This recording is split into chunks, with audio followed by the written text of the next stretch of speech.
Okay, I'm here. Hi. Hi, Eva. Hello, Justyna. I just wanted to say how happy I am to meet you. Oh, me too. That's really great. We're gonna work together. I'm very excited. Me too. I have never done this before. Of course, probably same with you, but I'm not very good at using technology. I use it like very limited amount, which is fine with me. But now, because we live in this weird time, so we still need each other. Yeah, definitely. So, And I you think know, that meeting after meeting, it's gonna be better. We just need to use to this kind of communication, and I'm sure we're gonna be fine. yeah, I'm pretty sure because I do not, um, how to say, I don't feel uncomfortable in the situations where I don't know what's next. So I guess that's why it was okay for me to to agree to this project. Yeah. So where are you now? Are you in New York? I am in New York, upstate New York, where I live. I think I lived here for like 13 or 14 years now. No, that's a long time. Yeah, but I moved to New York in 1996, which Oh my. was in the 20th century. It's very strange for me It's to almost think that like way. what, 25 years ago? Uh, Something like that, yeah, 24, yeah, right. And I was about 27 years old. The world was a little bit different. Like I kind of imagine the when I look back, these phases are very strange, and in a way it's interesting. It's plenty of experiences. Moving from this little country of Lithuania to New York was very big experience. And we were still in the analog age. And then there was another strange experience to enter 21st century, which came with all the technologies, very, very rushed, like a waterfall. And that was weird. And also experiencing changes after September 11. That was very powerful, and which recalled the events when Soviet Union was collapsing. It was still in Lithuania and fighting for freedom, and we tried to fight that regime. We were thinking of freedom. So, and September 11 was kind of, I don't know, it was very strange that American society was going through something like painful like that. Yeah. And, and then, and of course, a lot more. Yeah. I mean, there's a difference. Yeah, like we are from totally different generation. For me, it's the Berlin Wall and communist is only like memory of my parents. I was like, I don't know, year old when the Berlin Wall collapsed. So I'm living in a totally different world than you used to. It's interesting. I really want to hear like more story. I also wondering if there were many similarities between Poland and Lithuania during Yeah. that time. I think yes, because we were all under the communist. Yeah. Yes. Yes. Well, probably there were similarities, of course.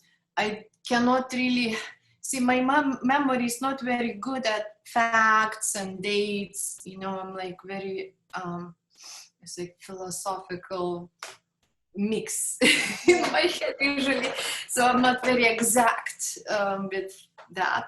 But as I recall, Lithuania was under occupation. Poland was still Poland. On a map, on a map, you could see there is Poland. And back then on the map, you just see Soviet Union and there is no Lithuania, like Russia, basically, For sure. Yeah, you're right. I forgot about this. Yeah, definitely. It needed to be different. So, yeah, I used to live in New York. I was there like for couple months, and just before the pandemic start, I just moved from New York. I got married, and then we flew to Krakow, where we based now. Yeah. So I'm still quite close to your country. Yes. I think it's like from Krakow, it's a couple hours, with the train. So how is your experience during this pandemic time? How it was in New York? How did it affect you that? Well, first of all, I also have this job for living. I just recently joined United Scenic Artists Union. Mm-hmm. I'm very big union fan, and then I work for film and television productions as a scenic artist. We work on sets, making everything, the environment for filming. And we work with a lot of people, other artists, lots of artists. Some of them are very interesting. And we were dismissed because of the COVID. Yeah. And I remember it was like March, middle of March, and I was going home, but actually I missed home so much because a lot of times I don't live at home. I have to stay in multiple Airbnbs. It's very intense job. And I was kind of, my feeling was, okay, now I'm gonna just do what I want to do. I want to go back to my ideas, my own ideas. I miss my daughter, home. So I was not very disappointed, but I'm gonna quarantine myself. I had to quarantine myself. I got sick a little bit. I don't know, maybe it was COVID. Okay. There was no testing at that time yet. It was mild, but I cannot say yes, what was it, but it was kind of like that. And, I realized that my being by myself a lot and this kind of uncertainty is not very new thing to me. And I felt like it's nothing much changed for me, But I had sleepless nights, of course, like probably a lot of people, because it's so grandioso, like it's global, and it was very hard to digest that. And I still kind of, I don't know if I understand what it is.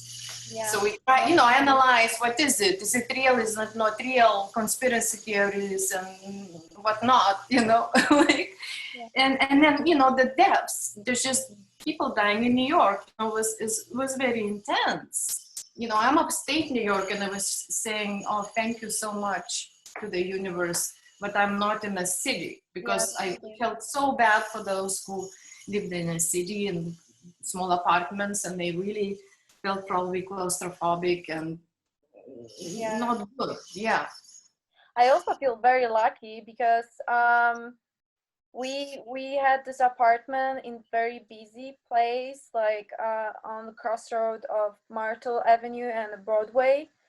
So even I cannot imagine myself to be there like for 3 months, for example.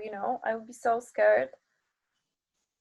So luckily I went back to Poland, and here I think that like the government reacted very fast. So we had this like lockdown with the social distancing. Like people were very like careful going out, and maybe that's why we didn't have many cases. So but I was very frustrated, like money wise, because I just went back from New York, and I was, planning to graduate and finalize my PhD.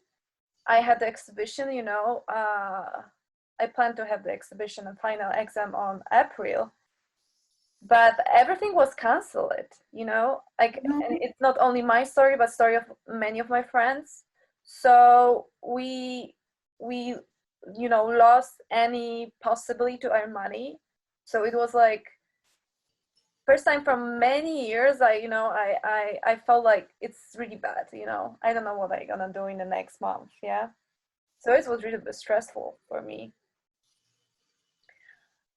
Yeah, but also I used this opportunity. Yeah, I was trying to do work creatively, because I cannot live without making something, creating.